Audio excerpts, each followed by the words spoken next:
1h30 pour convaincre à la tribune de l'Atlantic Council, organisation de promotion du leadership et de l'engagement dans les affaires internationales des personnalités influentes de l'opinion américaine. Voici le pari réussi par la première dame de Côte d'Ivoire au cours du déjeuner de travail du lundi 22 juin 2015 à Washington. Madame Dominique Ouattara a instruit l'assistance de son engagement personnel dans la lutte contre les pires formes de travail des enfants, ainsi que celui de son pays, la Côte d'Ivoire. Madame Dominique Ouattara a exposé le chapelet des efforts réalisés par la Côte d'Ivoire dans le cadre de la remédiation du phénomène du travail des enfants. Il s'agit entre autres de l'adoption de la loi interdisant et réprimant les pires formes de travail des enfants, qui a permis d'arrêter et condamner des trafiquants à des peines d'emprisonnement fermes, de la signature des accords bilatéraux avec les premières dames du Burkina Faso et du Mali pour lutter contre la traite transfrontalière, la réforme de la filière café-cacao, garantissant un prix fixe aux producteurs, de la réhabilitation et de la construction de 6 000 salles de classe, de la construction de 110 écoles primaires et de 32 cantines scolaires.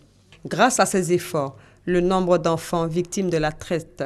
est en baisse, soit 4 344 enfants en 2014 contre 42 790 en 2008. Le taux de scolarisation des enfants qui travaillent dans la cacaoculture s'est quant à lui amélioré de 59% entre 2008 et 2009 contre 71% aujourd'hui.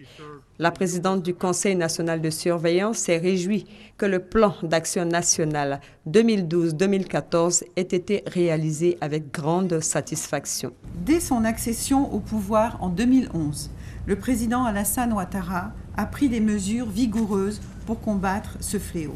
En ce qui me concerne, j'ai toujours été très sensible au bien-être des enfants. C'est pourquoi j'ai accepté de présider le Comité national de surveillance pour combattre les pires formes de travail des enfants en Côte d'Ivoire. Les échanges ont permis de rassurer les différentes personnalités présentes sur les avancées de la lutte contre le travail des enfants en Côte d'Ivoire. Le docteur Peter Pham, patron du département Afrique de Atlantic Council et initiateur de l'événement, a dit toute sa satisfaction pour la qualité des échanges et de la présence de la Côte d'Ivoire à cette tribune de haut niveau. Un bilan qui a convaincu et Mme Dominique Ouattara a su rassurer l'auditoire, composé de hautes personnalités telles que Robert Jackson, secrétaire d'État adjoint pour l'Afrique, Constance Berry, ancienne secrétaire d'État adjointe pour l'Afrique et ancienne directrice Afrique de l'USAID, Michael Phelan de la Commission des Affaires étrangères du Sénat,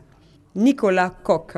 chargé des analyses sur la Côte d'Ivoire pour le Congrès américain, Malik Chaka, chargé de l'évaluation de l'éligibilité des pays au MCC. Rappelons que Atlantic Council reçoit périodiquement des leaders du monde entier, ainsi que des décideurs clés de la politique internationale américaine, comme Mme Hillary Clinton, alors ministre des Affaires étrangères, John Kerry, l'actuel ministre des Affaires étrangères, et Joe Biden, le vice-président des États-Unis.